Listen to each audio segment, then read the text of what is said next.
Welcome back. It's your boy Fresh. And I'm Mary, and we are a Co-ople of nerds, and today we're going to be reviewing The Fox and the Forest Duet. So this is a game that's designed by Charles C. Wright, and it's published by Renegade Games. It is a two-player only game, and it's about 30-minute playtime for ages 10 and up. Yeah, the artwork was by Rowena Perez. It's got very pretty Perot? artwork. Is that Perez? Perot. It's probably Perot. Rowena Perot. And it's a cooperative trick-taking game, which I thought was pretty, when we first got this in the pickups video, I was like, how the heck do you do a cooperative trick-taking game? But it was pretty interesting. So basically, I think a little illustration here will help out a lot. So here's the board. It's a very, very small game. As you can tell, my hand's bigger than it. But, so you start in the middle with your little token here. And if the person on this side of the board wins the trick, then you'll move a certain number of spaces this way, collecting the gems. If the other person, you go this way and back and forth, collecting these gems. So that's how it's cooperative and trick-taking, where there's times if the piece is all the way on your side of the board, you want to lose the trick. Right. So that way it goes to the other player goes the other direction, so you don't fall off the map. And you can't share or hint about what's in your hand with the other player. Right, yeah, so it's, you can't insinuate or, basically just don't talk about your cards. Yeah. Talk about your day or the kids or whatever. But it was, we're from the Midwest, so we play a lot of euchre, Yeah. so it was reminiscent of that, and made me feel or think of euchre. So maybe now we'll be better teams. We actually suck as a team in euchre. I think you suck, and I'm great. I'm an okay euchre player, but I choose to be partners with the person who isn't the greatest because everyone was always yelling at him. So I'm talking about when me and you are partners. I had my back to the window. Okay, everybody knows if you have your back to the window, you automatically lose. Yeah. It's bad luck. Well, it's our house. We should permanently sit on the other side. All right. Yeah. There's not really a ton.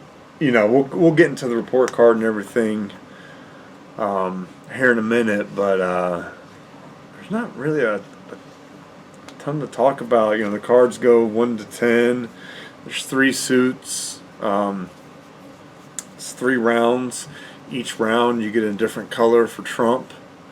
Some of the cards have some special abilities. That's pretty much it. We'll get a little more in depth in that when we do components. But you ready for a report card? Yep. All right, let's go. First up, we got story/theme. Yes. Yeah. So this comes with a story. Yeah, I'll show you the story. Read. It's very, very short. There you go. That's the story. Yeah. And then the story, this musician gets kidnapped by elves, and the princess and the woodcutter's daughter are traveling to rescue him. And they've got to pick up these gems on the way. But then you got to pick up gems, which has nothing to do with kidnapping. And I guess I don't understand how that relates to a fox. Yeah. This might be... There's no fox in that story at all. And I understand, the fox relates to trick-taking because foxes are supposed to be tricky, but the story doesn't relate to foxes or trick-taking. Yeah. I feel like if you didn't read this little paragraph, you would be in the exact same spot you are had reading that paragraph. I think you could have slapped on bomb defusal, where you need to pick up all the, cut all the different wires Yeah. or pick up all the components to build a bomb or whatever, and it would have felt exactly the same. I think this was just, I know there's another Fox in the Forest game, which is competitive. This is a cooperative one. So maybe that story makes a little more sense. Yeah. We haven't played that one. But for story / theme, I gave it a 2 out of 10 because they wrote 3 paragraphs. So they got a 2. I also gave it a 2 out of 10. And even if we were to set the story aside, just forget the fact that they even had that story, I understand how it's trick taking kind of give and take, but I still can't necessarily relate that to a fox in a forest. So, and almost I feel like if it's going to be a trick taking game based on a fox in the forest theme, it would have to be competitive. But no, it's 2 lover foxes playing tricks on each other? No. Why do you're focusing on the word trick too much? Fox. I mean, it could be anything. It could be escaping, hunters. Yeah. And you need, the back and forth to. So what's the negative? What's the bad guy in this? In this game, the elves.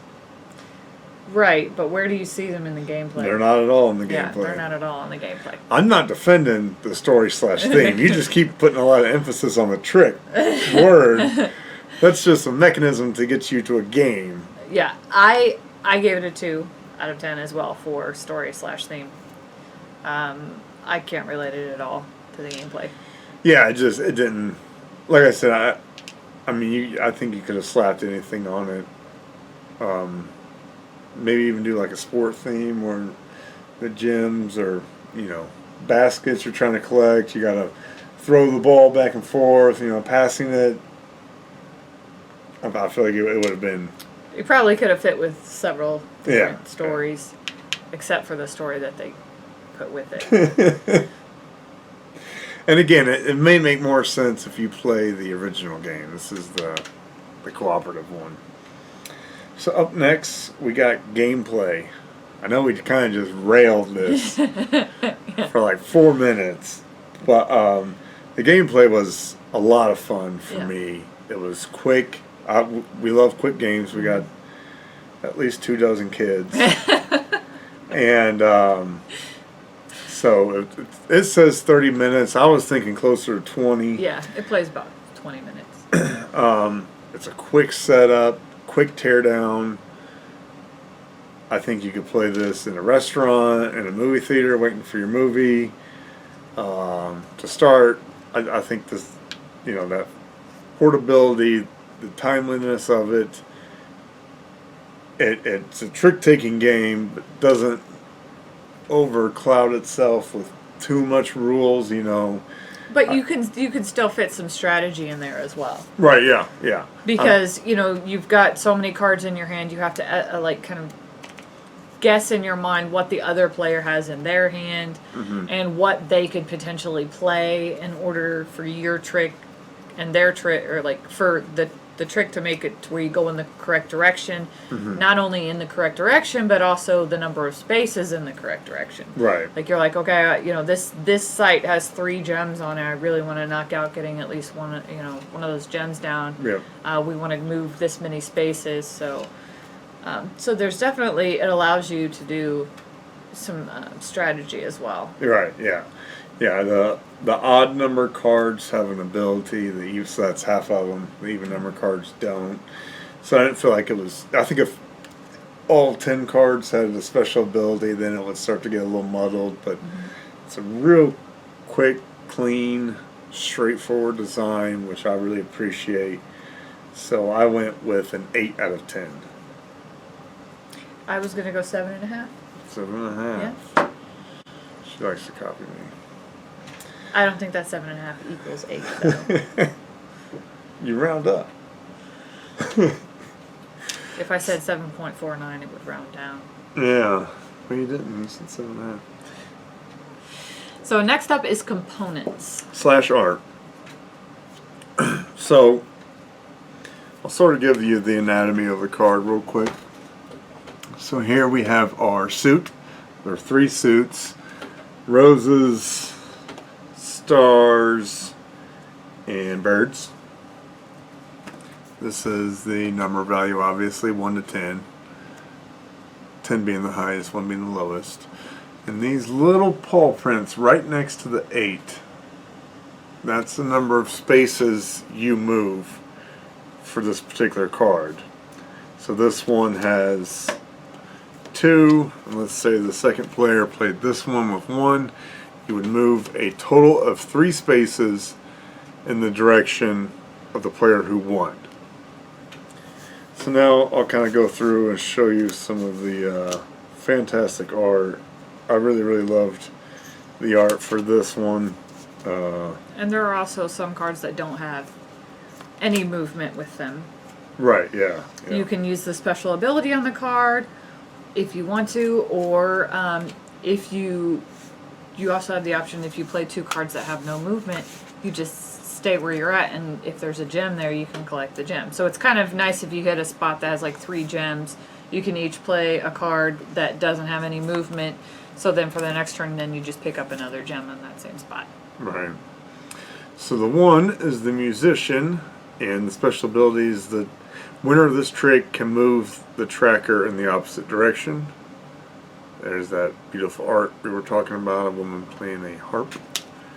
The 3 is the foxes, so there's the foxes in the game. When you play this, choose a player. That player may exchange the decree card with the card from their hand. So basically, at the beginning of each turn, you deal out 11 cards per person. There's 30 in the deck. Then you flip over the top card and put it on there. That determines trump. Right, that determines trump. A player can swap a card from their hand out with that one. So you can change what trump is. You can just pick up that card if that's a really good card or you think you'll need it in the future. Here we got the gazelle, which says that the winner doesn't have to move if they choose not to. Here we got the gift. When you play this, both players select a card from their hand and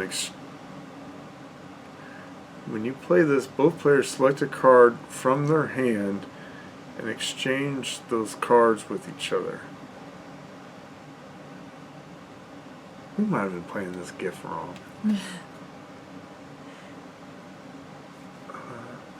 When you play this, both players select a card from their hand. So yeah, that sounds like we give each other cards, right? Yeah. I think we were exchanging ownership. I don't know. That's not interesting for the video. But when you play this, when you lead it, the other player does not have to follow suit. Typically you have to follow suit, but if you play that 9, the royal heir, you do not have to. So the art. So like the 7s are all gifts, but sometimes it's a pearl necklace, sometimes it's a tiara. So that's. I really enjoyed the art. I thought it was really well done. These are the tokens that you were trying to get. The gems. Gems. Same side, front and back. It's pretty decently thick cardboard. I don't think that'll show up very good on there. You'll just have to take my word for it. So these are the... And these come pre-punched. Yeah, pre-punched and pre-bagged. They give you these little baggies for it, which is nice. So these are the little forest trackers, and basically what happens with these is at the start of every round, or if you overextend and go off the board, you put this tree down, and essentially what that does is now it's shortened up the route. So now you can no longer land on this space. Any gems get moved over one. So that makes more claustrophobic. Some of the bigger movement cards really start backfiring on And you. through the course of 3 rounds, you only have so many of those. Right, it comes with 4, so If you run out, right. you lose. So at the end of round 1, you add 1. At the end of round 2, you add 1. So basically, you only get 2 chances to fall off the board, and then it's considered that you were lost in the woods. Yeah. You never find your way out. It is 2-sided. They are extremely similar. Only differences is how many gems they start off with and the number of gems that get added each round. So you can see inside these boxes there's squares hanging from what looks like little chains. That's the number of gems you start with on that space. If the square has a little plus sign next to it, that means in between rounds a gem is added there. I did like that the board was 2-sided. I thought that was really smart of them, and they didn't make one side like super crazy. You know, they just added more starting gems or gems added between rounds. So what do you think for component? Oh, this is a little tracker. That's supposed to be your guys' little piece of wood there. For components, there's not a ton to rate because it is a pretty small and simple game. There's not a lot of pieces to it. The artwork is really beautiful, and you know, there's not a whole lot to the board. So I guess there's just not a whole lot to rate with it. So I'm gonna go a 6.5. Okay. Yeah, see, I'm with you. Every component in this box is well done. It's well made. It's well illustrated. But there's no big miniatures. There's nothing modular dazzling boards about anything, really. The art is really pretty, but I'd say there's a ton of games that we've played where the art is really, really pretty. Yeah. So I wouldn't say there's anything that stands out about this game compared to other games. But I went with the 7 for components. But I think that's very high. I mean, with so few components, you know, you have to dock it a little bit for being, you know, not having minis, not having, you know, a ton of cardboard or any verticality to the game. But at the same time, they're all, like I said, really well done. So it got a very high grade for as few components as it had. So what is your overall score? My overall score, it's funny because if you weigh out all my scores together, my overall score isn't going to make any sense because I graded so badly on story and theme, and gameplay was, you know, good, and components was so-so, but still overall, as an overall game, I'm going to give it an 8, which is probably higher than any of the other scores that I gave it, because I really did enjoy playing it. I guess it's a different kind of game. I like that it's fast, yet still somewhat strategic. Right. Yeah, I went with an 8 overall, and yeah, if you average my 3 higher scores, they only equal 8. Yeah. But for me, it was the gameplay component carried it through the lack of story and theme. Yeah.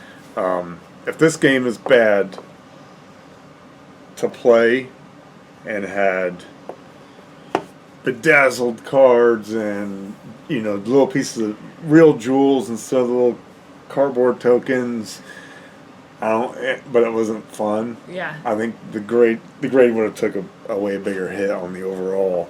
Yeah. This game makes up for its lack of story and theme with amazing gameplay and beautiful art. And a clean, simple design. No reason to clutter it up. So for every game, we put it into one of 3 categories: play, display, or stay away. So play means it's going to hit the table often. Display means you keep it and leave it on the shelf and break it out on special occasions. And stay away means you're going to leave it at the store for someone else to buy. So what do you like it as? Play. This is the play. I think this is our first play. It was a lot of fun, super quick, straightforward, clean design. It's our stamp of approval. The play marker. We need a. I know they won't add it. We'll have to design our own sticker to put on there. Well, that'll do it for this video. Thanks guys. A lot. Bye-bye. Bye. Should we design our own logo? Yeah, why don't you get on that? You're supposed to be the artistic one. So I'm the handsome one. When there's time, I can be artistic.